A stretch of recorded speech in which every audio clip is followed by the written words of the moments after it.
Before Japan ever rose from the sea, the gods of heaven waged a war so devastating it nearly ended creation.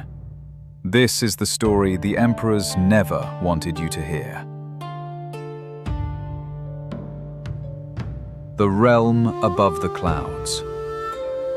Long before mortals ever whispered the name Nippon, there was Takamagahara, the high plane of heaven. A sacred realm of gods known as Kami, where the light of Amaterasu, the sun goddess, bathed everything in gold. The Kami lived in harmony. At first. But even in the heavens, ambition festers. Pride takes root, and betrayal comes with a divine price.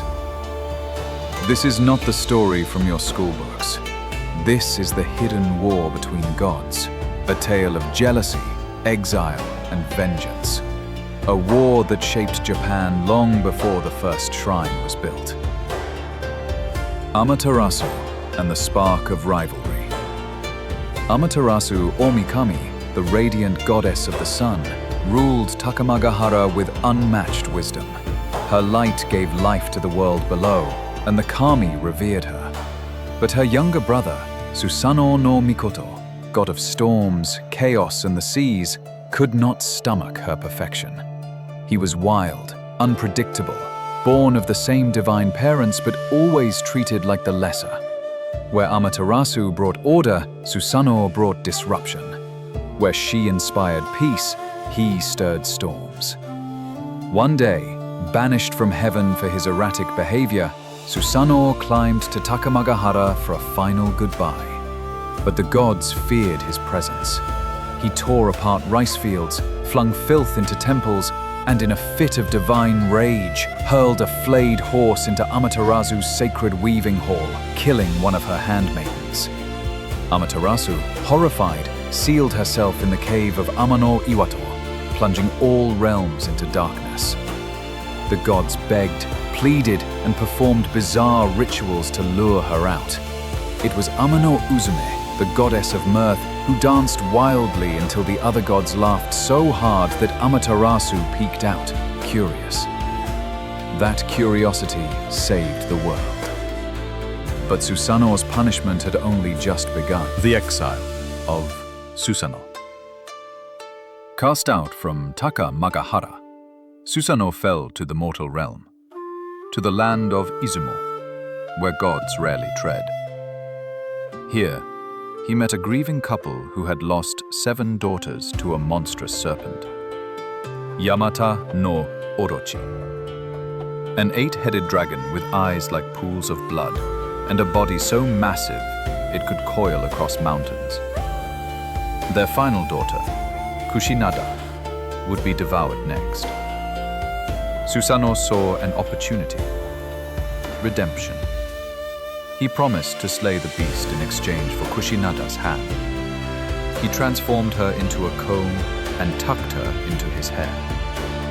Then he prepared 8 vats of potent sake, placed them outside 8 gates, and waited. Orochi came, one head at each gate, and drank until the serpent slumbered. Then Susanoo attacked. The battle shook the heavens. Thunder cracked, trees split, rivers reversed. But when the dust settled, Susanoo stood victorious.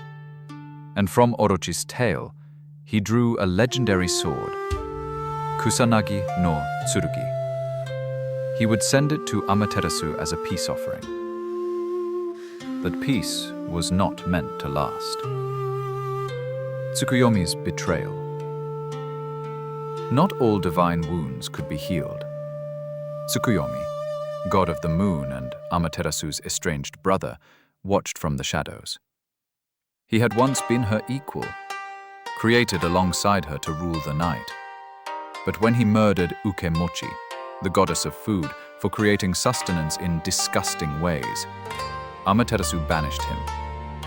Day and night were split forever. Tsukuyomi stewed in silence for aeons. But now, as Amaterasu's light reigned supreme, his jealousy twisted into vengeance. He visited Yomi, the land of the dead, seeking an ancient, banished goddess. Izanami, mother of gods and demons alike. She had once ruled creation, alongside Izanagi, their father.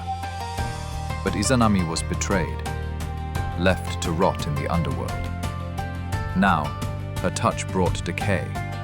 Her breath summoned curses. Tsukuyomi made a pact. If she granted him an army of the dead, he would bring her Amaterasu's head. The night of 1,000 shadows. The night sky cracked.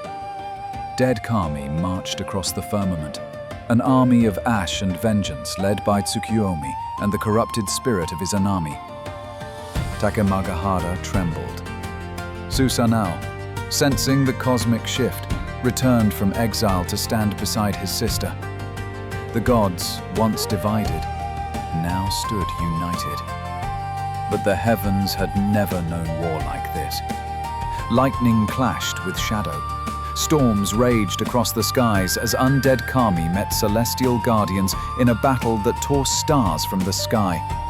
Amaterasu, burning brighter than ever, descended from her palace with Kusanagi at her side. She clashed with Tsukuyomi under a blood-red moon, sword against scythe, light against shadow, sibling against sibling. Susanoo held off the tides of Yomi. Ameno Uzume rallied the scared and fading gods with laughter turned into battle cries. In the final blow, Amaterasu did not kill Tsukuyomi. She shattered his divine soul into fragments and scattered them across the night sky. The moon would never be whole again. Izanami screamed as her army crumbled, but she was not destroyed, only sealed, deeper in Yomi than before.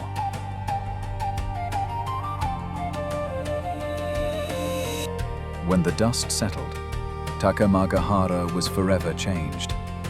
The gods had learned what happens when pride festers, when light turns its back on shadow, and shadow seeks revenge. Susanoo was redeemed. No longer a rogue storm, he was named Guardian of the Oceans and Protector of Japan's shores. Amaterasu, changed by war, created a new order. She sent her descendant, Ninigi no Makoto, to Earth, to rule Japan with the sacred mirror, jewel, and sword. From him, the line of emperors would descend, but hidden in the folds of the night sky, Tsukuyomi's fragments still watch, and deep beneath the earth, Izanami waits. The next divine war may not be fought in heaven. It may begin among us. Every shrine tells a version of this tale, polished, peaceful, safe. But the real stories of the kami are filled with rage, betrayal, and redemption. They are gods, yes, but also reflections of us. And if you ever wonder why the sun and moon never meet, it's because one remembers war, and the other is still hiding in shame.